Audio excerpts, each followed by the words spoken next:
आज आपण बनवूया रव्याचं उत्तप्पम किंवा रव्याचा चिला. तर त्यासाठी आपल्याला लागणार आहे 1 कप रवा.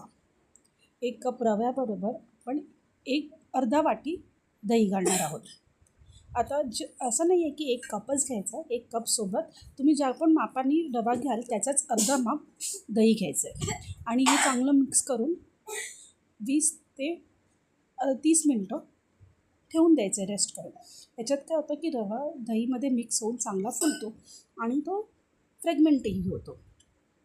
आणि ह्याच्यात आता घट्ट झाले तर जरासं पाणी घालून कन्सिस्टन्सी ॲडजस्ट करून घ्यायची. थोडं अजून जसं गरज लागेल तसं पाणी घालायचं.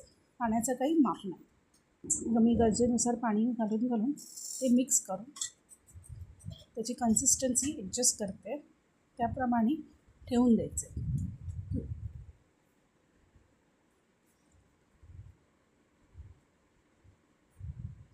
आता हे बरोबर झालं. हे मी मिक्स केलं. त्याची कन्सिस्टन्सी ॲडजस्ट झाली आहे. व्यवस्थित मीठ करायचं, मिक्स करायचं, थोडं पाणी घालायचं आणि हे मिक्स करून आता अर्ध्या तासासाठी किंवा 20 मिनटं पण ठेवलं तरी चालेल.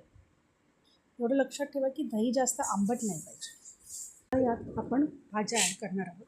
तर मी कांदा, भोपळा, मिरची आणि गाजर घेतलं आहे. मी गाजर किसून घेतलं आहे. बीट पण किसून घेतलं आहे. भोपळा, मिरची आणि कांदा बारीक कापला आहे. मी उकडलेले मके घेतले.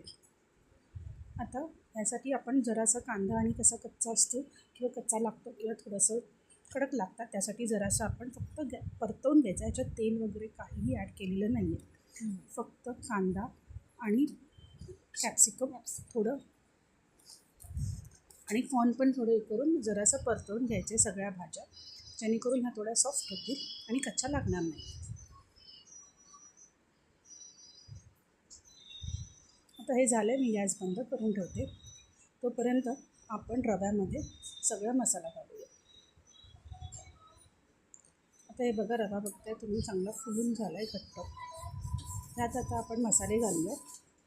मसालेसुद्धा आपल्या चवीप्रमाणे आणि आपल्या आवडीप्रमाणे घालायचं. मी हळद टाकली आहे, थोडंसं जिरे पावडर आणि धने पावडर माझ्याकडे ऑलरेडी मिक्स केलेली होती, वाटलेली, ती टाकली आहे. ऑरिगॅनो टाकलं आहे टेस्टसाठी.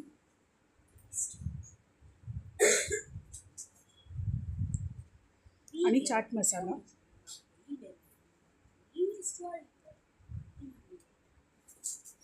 हे सगळे मसाले आपल्या आवडीनुसार आपण टाकू शकतो. मॅगी मसाला हवा असेल तर तो पण टाकू शकतो. आता मी घरी वाटलेली होती एक मिरची घालून आणि थोडी कोथिंबीर घालून, पुदिना घालून ही